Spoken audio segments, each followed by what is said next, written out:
Oséias foi um profeta do Reino do Norte. Ele foi contemporâneo do profeta Isaías, que realizou seu ministério no Reino do Sul. O profeta Oséias realizou seu ministério por algumas décadas.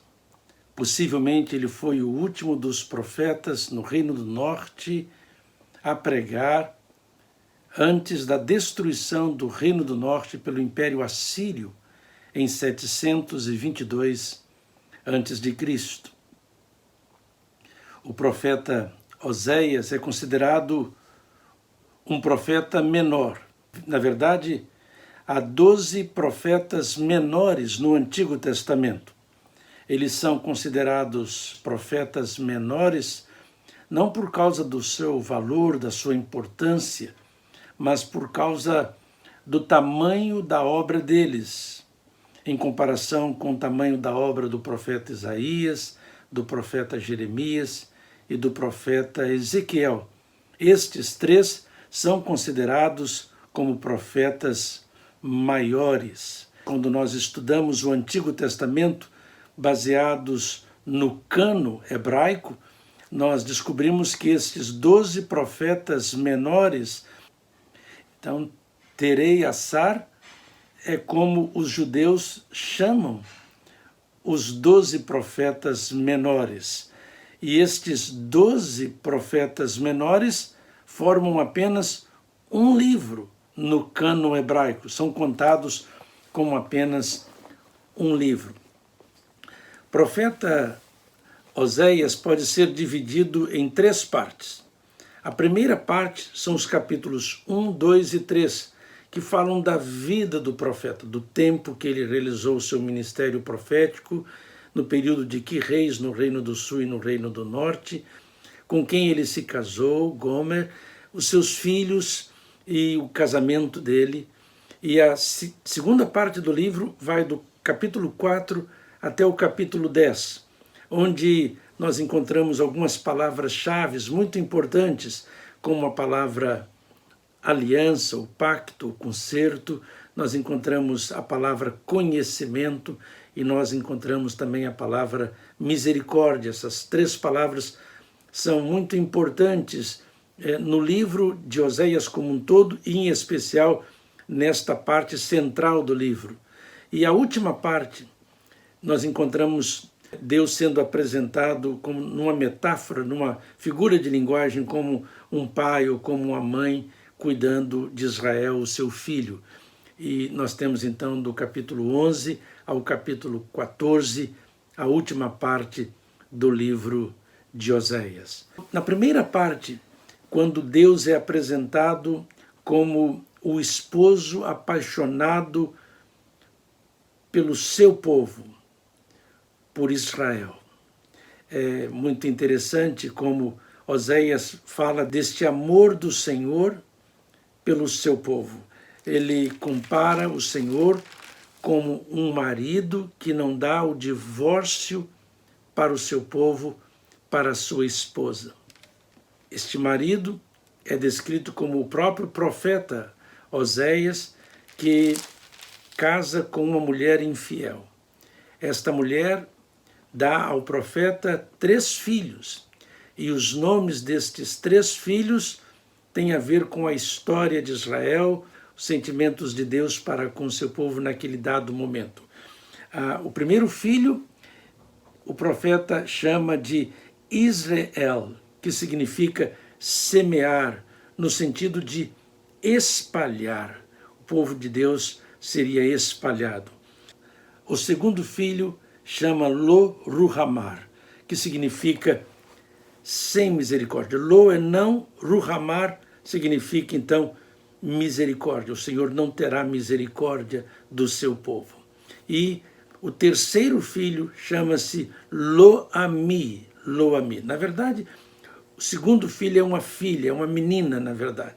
O primeiro é um homem, o segundo é uma menina, e então o terceiro filho do profeta é um menino novamente. Então esses nomes são simbólicos. Israel, Lo Ruhamar e Lo-ami, o terceiro filho, não é mais meu povo, não é meu povo, Lo-ami.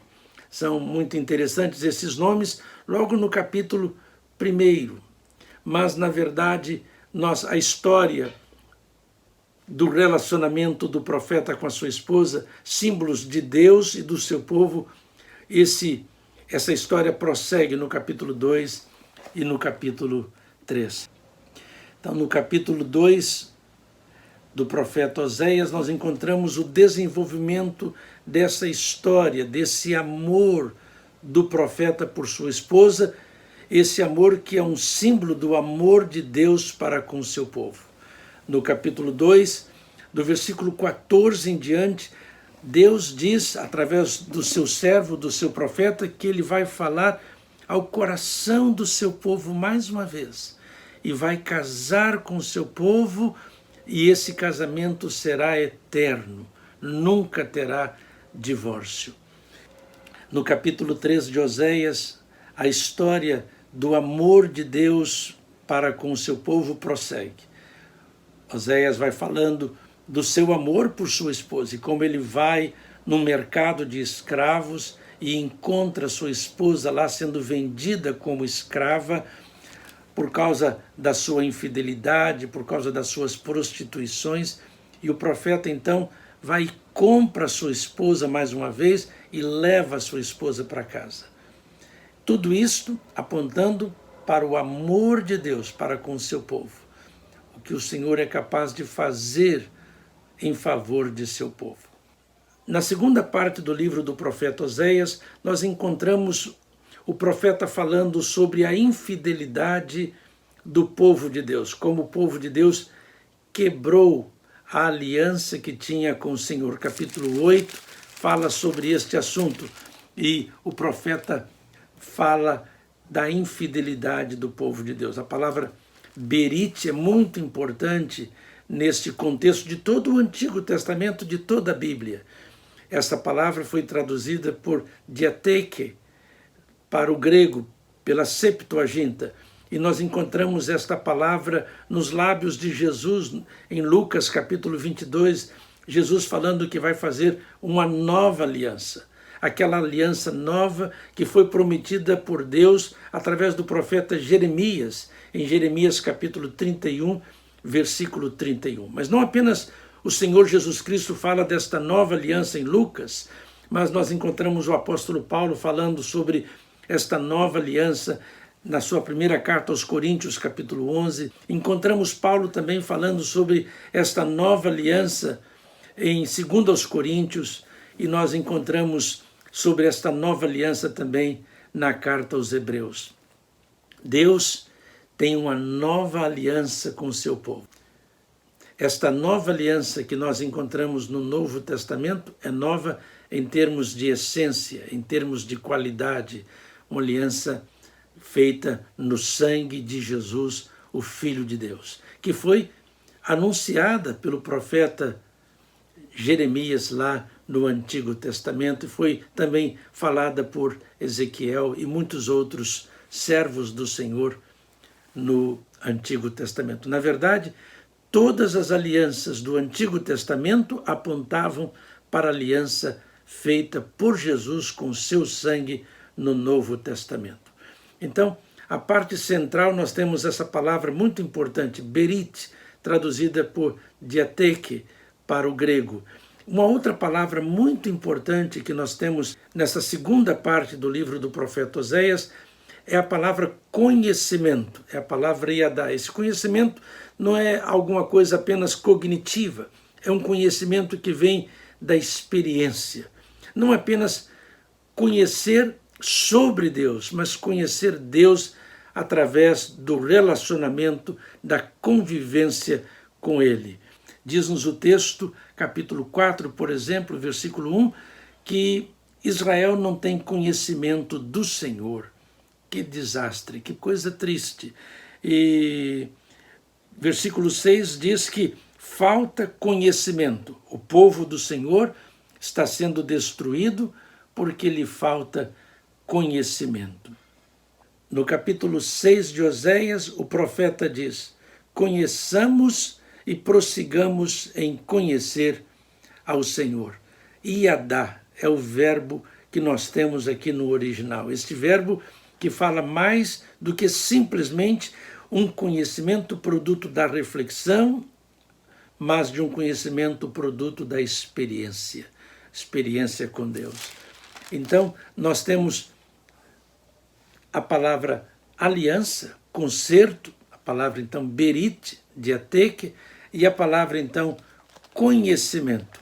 Iadar, o verbo iadar, que são importantes nessa segunda parte do livro de Oséias. A terceira palavra muito importante que nós temos nesta segunda parte deste livro é a palavra resed. O povo de Deus precisa conhecer a graça, a misericórdia de Deus, que é o sentido, que é o significado da palavra resed. Então, na parte central deste livro, nós temos estas três palavras. A palavra aliança, concerto, a palavra conhecimento e a palavra misericórdia, graça. Berit, em hebraico, Iadá e a palavra resed. Berit, pacto, aliança, concerto. Iadá, conhecer, e a palavra resed, graça, misericórdia. Por causa da graça do Senhor, haverá então uma nova aliança. O Senhor vai perdoar o seu povo, vai produzir no seu povo um novo conhecimento dele. A última parte deste livro, capítulo 11 até o capítulo 14, nós encontramos a descrição de Deus como um pai ou como uma mãe. O texto bíblico é muito terno. O capítulo 11 abre esta última parte do livro de Oséias, apresentando Deus como um pai, como uma mãe que cuida do seu filho. O texto bíblico diz assim: quando Israel era menino, eu o amei, e do Egito chamei o meu filho. Que texto maravilhoso! Mas o texto prossegue, dizendo que quanto mais Deus chamava o seu filho, mais ele se distanciava dele, como um adolescente rebelde. Ia fugindo do seu pai, ia fugindo da sua mãe. E Deus continua falando do seu amor no capítulo 11, como um pai, como uma mãe. Diz-nos o texto bíblico que Deus ensinou Israel a andar. Deus alimentou Israel. O texto é muito terno. Diz-nos: todavia eu ensinei a andar Efraim. Efraim é uma palavra usada em Oséias mais de 30 vezes em referência ao povo de Deus, porque Efraim foi a maior tribo do Reino do Norte. E por isso que muitas vezes no livro de Oséias, Israel, o povo de Deus, é chamado de Efraim. Então, Deus falando que ensinou Efraim a andar, ensinou o seu povo a andar. Diz-nos o texto bíblico, tomou pelos seus braços, versículo 3 do capítulo 11, e aliviou o seu jugo. Essa expressão no hebraico é como se ele erguesse o seu filho até o seu peito, na verdade. E diz-nos o versículo 4 que Deus se inclinou para dar de comer ao seu filho, como se ele fosse um bebê, uma criancinha. Então, quanta ternura nós encontramos em toda essa descrição de Deus como um pai, como uma mãe que cuida de seu filho. Jesus também fez descrição do povo do Senhor nesses mesmos termos, quando disse que quantas vezes Israel quis te ajuntar como a galinha faz com seus pintinhos, mas tu não quiseste.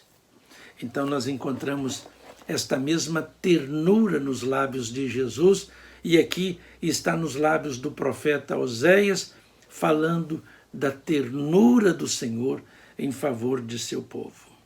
A despeito da rebeldia, da ingratidão de seu filho, de seu povo, Israel, que é descrito aqui como um filho rebelde, Deus diz no versículo 8, como te deixaria, ó Efraim? Como te entregaria? como me esqueceria de ti? O meu coração está comovido dentro de mim. As minhas compaixões estão em fogo, se acendem. Falando do amor que não se apaga, o amor de Deus que permanece para sempre em favor do seu povo. Ah, meu amigo, este livro do profeta Oséias descreve de uma maneira singular o amor incondicional e eterno de Deus em favor dos seus filhos, do seu povo. Capítulo 14 de Oséias, o último capítulo, começa com um verbo muito importante, que é o verbo shuv em hebraico, que significa voltar, arrepender.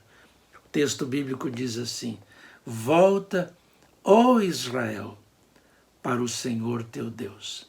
O livro do profeta Oséias nos ensina que nós não precisamos mais correr, trabalhar, fazer qualquer coisa para sermos aprovados por Deus, amados por Ele, aceitos por Ele. Somos aceitos, somos perdoados, somos aprovados por Ele a despeito das nossas falhas e dos nossos erros. Podemos e devemos buscar trabalhar para Ele, servi-lo, melhorar a cada dia, santificarmos, mas não buscando a aceitação, o seu perdão, o seu amor. Ele já estendeu o seu perdão para nós. Ele já nos perdoou. Ele já nos aceitou como somos, com os nossos erros e com as nossas falhas. Deus prova o seu amor para conosco em que Cristo morreu por nós, sendo nós ainda pecadores. Aonde abundou o pecado, superabundou a graça. Meu amigo, você não precisa morrer afogado em sentimentos de culpa, em preocupações porque Deus vai te rejeitar por causa desse ou daquele erro. Não. Há perdão para você em Deus, há perdão para mim. Deus nos ama de maneira incondicional. O livro de Oséias nos ensina que mesmo que sejamos infiéis, Deus permanece fiel. Ainda que sejamos rebeldes e ainda que façamos coisas erradas, o Senhor nos perdoa. Ele nos convida você e a mim, para voltarmos para Ele, para nos arrependermos dos nossos pecados e para recebermos o seu amor, que não apenas resolve o problema da nossa culpa, mas também tem poder para resolver o problema do nosso sentimento de culpa. Que o Senhor te abençoe e te guarde com o seu amor, com a sua graça. Que Ele faça resplandecer o seu rosto sobre ti e que Ele tenha misericórdia de ti. Que o Senhor sobre ti levante o seu rosto e que Ele te dê a paz. Um forte abraço.